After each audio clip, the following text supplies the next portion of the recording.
ሰበር ዜና በኢትዮጵያና አሜሪካ መካከል አስደንጋጭ የገበያ ለመተማመን መፈጠሩ ተሰማ።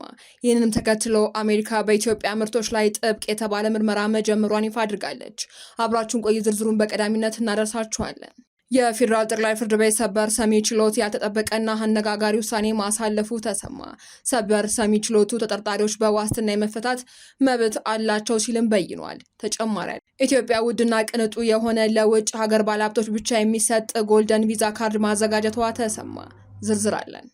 ለሀገር ውስጥ የቡና ዋጋ መናር ዋነኛ ምክንያት የቡና ነጋዴዎች ምርቱን በተጋነነ ዋጋ ማቅረባቸው ነው ተባለ። ዝርዝር አለን። ከውጭ በተሰማ ሰበር መረጃ አሜሪካ በኢራን የኒውክሌር ጣቢያ ላይ ጥቃት ማድረሷን ኢራን ገለጸች። ቴህራን ይህንኑ የአሜሪካ ጥቃት በጽኑ አውግዘዋለች። መረጃውን ይዘናል።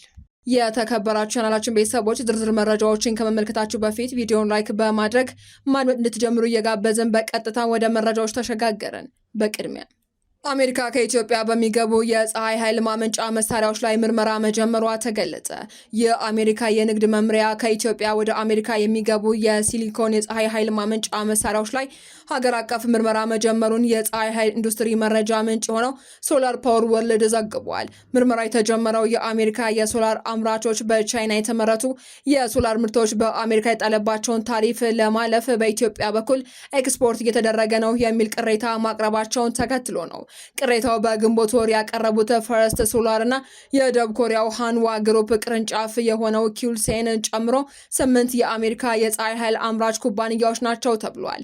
ኩባንያዎቹ በኢትዮጵያ የሚንቀሳቀሱ ቶዮ እና ኦሪጂን ሶላር የተሰኙ ሁለት አምራቾች ከቻይና የሚመጡ ግብአቶችን በመጠቀም በኢትዮጵያ የፀሐይ ኃይል መሳሪያዎችን እንደሚያመርቱና ከዚያም በኢትዮጵያ ወይንም በቪየትናም ተገጣጥመው ወደ አሜሪካ እንደሚላኩ ገልጸዋል። በአቤቷ መሰረትም ከኢትዮጵያ ወደ ውጭ ከሚላኩ የፀሐይ ኃይል ሞጁሎች መካከል ወደ 70% የሚጠጉት ቀደም ሲል በአሜሪካ የጉምሩክ ቀረጥ ያለባቸው የቻይና ምርቶችና የማቀነባበሪያ ሂደቶችን ያካተቱ መሆናቸው ተመላክቷል።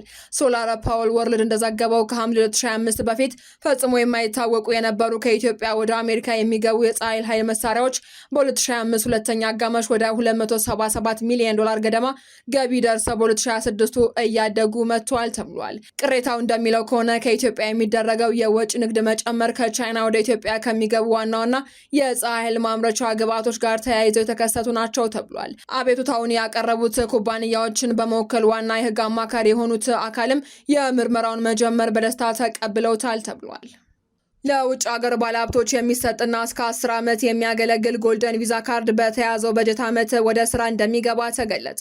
የኢሚግሬሽንና ዜግነት አገልግሎት ለሀገሪቱ ኢኮኖሚ ከፍተኛ አስተዋጽኦ ለሚያበረክቱ የውጭ ሀገር ባለሀብቶች የሚሰጥና እስከ 10 ዓመት የሚያገለግለውን ጎልደን ቪዛ ካርድ በተያዘው 2019 በጀት ዓመት ለአገልግሎት ዝግጁ እንደሚያደርግ አስታውቋል። ይህ ጎልደን ቪዛ ተብሎ የተሰየመው የመኖሪያ ፍቃድ እንደ ተባበሩት አረብ ኤምሬትስ ባሉና በሌሎች ሀገራት በካርድ መልክ የሚሰጥና ለውጭ ባለሀብቶች ወይንም ኢንቨስተሮች ልዩ መብቶችን የሚያጎናጽፍ መሆኑ ተገልጿል። የ10 ዓመት የጎልደን ቪዛ ካርድ በዋናነት ከፍተኛ መዋለ ንዋይ በማፍሰስ ኢትዮጵያ ውስጥ መስራት ለሚፈልጉ ባለሀብቶችና ለቤተሰቦቻቸው የረጅም ጊዜ ዋስትና ለመስጠት ታስቦ የተዘጋጀ ነው ተብሏል። የኢሚግሬሽንና ዜግነት አገልግሎት ካርዱ ጎልደን ቪዛ የተሰኘውን ምክንያት ሲያስረዳ ጎልደን ቪዛ ካርድ ቪዛ የምንልበት ምክንያት ለሰዎች የሚሰጥ ልዩ ጥቅም ለማንሳት ነው ያለ ሲሆን ሌሎች ሀገራትም እንደሚተገብሩት ያለ አሰራር መሆኑን ገልጿል። አገልግሎቱ አክሎም ጎልደን ቪዛ ከኢንቨስትመንት ጋር የተገናኘ መሆኑን ገልጾ 10 ዓመት በቪዛው መቆየት ይችላሉ። ዋና ዓላማው ኢንቨስተሮች ከፍተኛ መዋዕለ ንዋይ አፍስሰው እዚህ ሀገር ላይ ዋስትና ተሰምቷቸው እነሱና ቤተሰቦቻቸው ረጅም ጊዜን አስበው ከኢትዮጵያ ጋር ተሳስረው እንዲሰሩ ለማበረታታት ነው ብሏል። አገልግሎቱ ለመጀመር የሚያስፈልጉ የአዋጅና የደንብ ማሻሻያዎችን በሚኒስትሮች ምክር ቤትና በሕዝብ ተወካዮች ምክር ቤት በኩል ጸድቀው መጠናቀቃቸውንም አረጋግጧል። ለሀገር ውስጥ የቡና ዋጋ መናር ዋነኛው ምክንያት የቡና ነጋዴዎች ምርቱን በተጋነነ ዋጋ ማቅረባቸው ነው ተባለ። ኢትዮጵያ ቀዳሚ የቡና አምራች ሀገር ብትሆንም ከጊዜ ወደ ጊዜ ለሚታየው የሀገር ውስጥ የቡና ዋጋ መጨመር ዋነኛው ምክንያት የቡና ላኪዎች ምርቱን በተጋነነ ዋጋ ማቅረባቸው መሆኑን የኢትዮጵያ ቡናና ሻይ ባለስልጣን አስታውቋል። የባለስልጣኑ የዋና ዳይሬክተር ጽህፈት ቤት ኃላፊ ዶክተር ሰፊሳ አባቡ እንደተናገሩትም በተጠናቀቀው የ2018 በጀት ዓመት ለውጭ ገበያ ከቀረ ከቀረበው የቡና ምርት የተገኘው ገቢ ከፍተኛ ቢሆንም በሀገር ውስጥ ገበያ ላይ ግን የዋጋው ጭማሪ ታይቷል ብሏል። ባለስልጣኑ በዘርፉ የቁጥጥር ስራ እያከናወነ ቢሆንም በአሁኑ ወቅት የሀገር ውስጥ የቡና ዋጋ ከዓለም አቀፍ የገበያ ተመን ጋር ሲነጻጸር ሰፊ ልዩነት እንዳለው አስረድተዋል። ላኪዎች እርስ በርሳቸው በመነጋገር ተቀራራቢና የተረጋጋ ዋጋ እንዲያቀርቡ ተደጋጋሚ ቢነገራቸውም ወዳልተገባ የዋጋ ሽሚያ በመግባታቸው ምክንያት በገበያው ላይ አለመረጋጋት መፈጠሩን ኃላፊው ገልጸዋል። ይህ የዋጋ መጋነንም የሀገሪቱን የቡና ዘርፍ ወደ ኋላ የሚጎትት በመሆኑ ባለስልጣኑ ላኪዎችን በውይይት ለማስማማት ጥረት ማድረጉን ጠቅሰዋል። አያይዘውም በቀጣይ ዓመት ኢትዮጵያ በዓለም ሁለተኛዋ የቡና አምራች ሀገር ለማድረግ የምርት ሽፋንን ለማስፋትና ጥራትን ለማስጠበቅ ስራ በጥብቅ እየተሰራ እንደሚገኝ ገልጸዋል። መንግስት ለቡና ዘርፍ በሰጠው ልዩ ትኩረት ምክንያትም በ2018 በጀት ዓመት ኢትዮጵያ በታሪኳ ለመጀመሪያ ጊዜ ከቡና የወጪ ንግድ ከ3 ቢሊዮን ዶላር በላይ ገቢ ማግኘቷን ጠቅላይ ሚኒስትር አብይ አህመድ ቀደም ሲል መግለጻቸው ይታወሳል። ቋሚ መኖሪያ የሌለው ተጠርጣሪ በዋስትና የመፈታት መብት አለው ተባለ።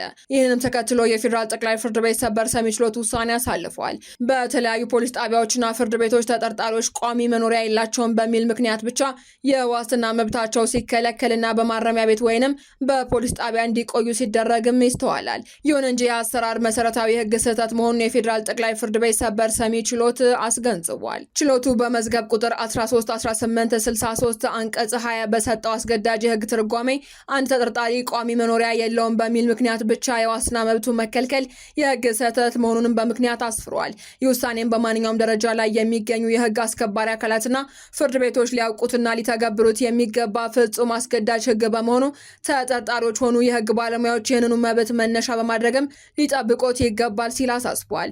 ይህ ውሳኔም በሰበር ቅጽ 20 መዝገብ ቁጥር 131863 ላይ በዝርዝር የሚገኝ በመሆኑ ለሙያዊ ክብር ዋቢ አድርጎ ሊጠቀሙበት ይችላል ተብሏል። ከውጭ በተሰማ ሰበር መረጃ አሜሪካ በኢራን የኒውክሌር ጣቢያ ላይ ጥቃት ማድረሷን ኢራን ገለጸች። ቴህራን ይህንኑ የአሜሪካ ጥቃት በጽኑ አውግዛለች። የኢራን አቶሚክ ኤነርጂ ድርጅት የአሜሪካ ጦር በደቡብ ምዕራብ ሁዜስታን ግዛት ውስጥ በመገንባት ላይ በሚገኘው የዳርሆቭን የኒውክሌር ኃይል ማመንጫ ጣቢያ ላይ የአየር ድብደባ መፈጸሙን ይፋ አድርጓል። ተቋሙ በማህበራዊ ገጹ ባወጣው መግለጫ ዓለም አቀፍ የጥበቃ ቁጥጥር በሚደረግበትና ለሰላማዊ ዓላማ እየተገነባ ባለው የኒውክሌር ተቋም ላይ የተፈጸመው ጥቃት ግልጽ የሆነ ዓለም አቀፍ ሕግ ጥሰት ነው ሲልም ድርጊቱን በጽኑ ኮንኖታል። ይህ በዶናልድ ትራምፕ አስተዳደር ትዕዛዝ የተሰነዘረው ጥቃት በሁለቱ ሀገራት መካከል የተቀሰቀሰውን መጠነ ሰፊ ወታደራዊ ፍጥጫ ይበልጥ ያባባሰ መሆኑ ተገልጿል።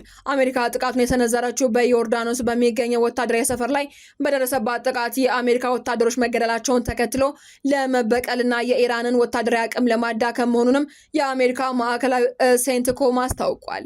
በጉዳዩ ላይ መግለጫ የሰጠው ዓለም አቀፉ የአቶሚክ ኤነርጂ ኤጀንሲ በበኩሉ ጥቃት የተሰነዘረባት የዳርሄቭን የኒውክሌር ጣቢያ ገና በቅድመ ግንባታ ደረጃ ላይ የሚገኝና ምንም አይነት የራዲዮ አክቲቭ ወይንም የኒውክሌር ቁስ ያልነበረ መሆኑን አረጋግጦ በጥቃቱ ምክንያት ሊከሰቱ የሚችሉ የጨረር አደጋዎች እንደሌለ አስታውቋል። በአካባቢው ያለው ውጥረት ከፍተኛ ደረጃ ላይ በመድረሱ የተነሳም ሁለቱ ወገኖች በኒውክሌር ተቋም ዙሪያ ከማንኛውም ወታደራዊ እርምጃ እንዲቆጠቡም ኤጀንሲው በጥብቅ አሳስቧል። መረጃዎቻችን አበቃን። በሰላም ቆዩን።